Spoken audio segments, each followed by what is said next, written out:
కొల్లపు లింగయ్య గారు అనేది పెద్ద భార్యకి ముగ్గురు అమ్మాయిలు ఒక అబ్బాయి.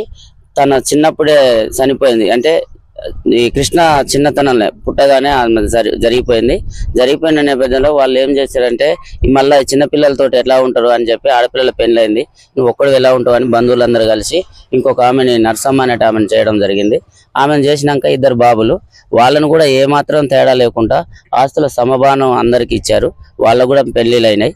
ఈ పెళ్లి అయిన కానించి నరేష్ అనే ఆయన చెడు ఇటు కోసం ఇలా చేసి ఇక్కడ కొంత భూమి ఇక్కడ 5 గుంటలు ఇంతకు ముందు ఊళ్ళలోకి అమ్ముకొని ఆ పైసలతోటి కమ్మలు వండుకుంటూ కొంతమంది కిరాయి వాళ్ళని, అంతకుముందు 7 సంవత్సరాల నుంచి భూ వివాదం జరుగుతుంది.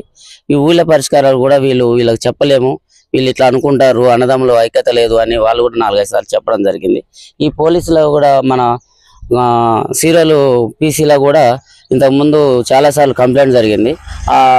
ఇప్పుడు ఎవరైతే కృష్ణ ఉన్నాడో, కృష్ణ చదువుకొని చిన్నప్పటి నుంచి అక్కడ ఆయన పరిస్థితి కొంచెం మంచిగా చదువుకొని మంచి భవిష్యత్తులో బతుకుతూ ఉండే ఆయనకు కూడా వదిలిపెట్టిండు. నరేష్కి కూడా భూమి తమ్ముడా నువ్వే చేసుకో అని చెప్పడం జరిగింది.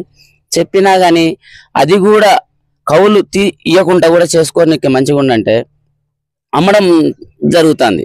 అమ్మున్నప్పుడు ఏం చేసిందంటే తండ్రి భాగాలు పెట్టేసి ఎవరిది వాళ్ళు తీసుకున్నానా, నువ్వు ఇట్లా అమ్ముకుంటా పోతే వాళ్ళకి మిగలదని సమాన వాట పెట్టుకొని ఆయన బతుకు తెరుకో 4 ఎకరాలు ఉంచుకున్నాడు. దాని విషయాల మీరు వస్తారా, నువ్వు ఒక్కడికి పోతే నాకు ఇదంతా నాకే అయ్యద్ది అనేసి కృష్ణని ఇది చేసి నిన్న సాయంత్రం ఇక్కడ కత్తులతో దాడి చేసి మహేష్ అనేటైనా నరేష్ అనేటైనా మరికొంతమంది ఇతను నరేష్ అనే అబ్బాయి ఎప్పుడైతే ఖమ్మంలో ఉంటుండో అక్కడ కొంతమంది రౌడీ వాళ్ళ ముఖాలు 2-3 సార్లు మేము కూడా కొంత మందితో మాట్లాడడం జరిగింది.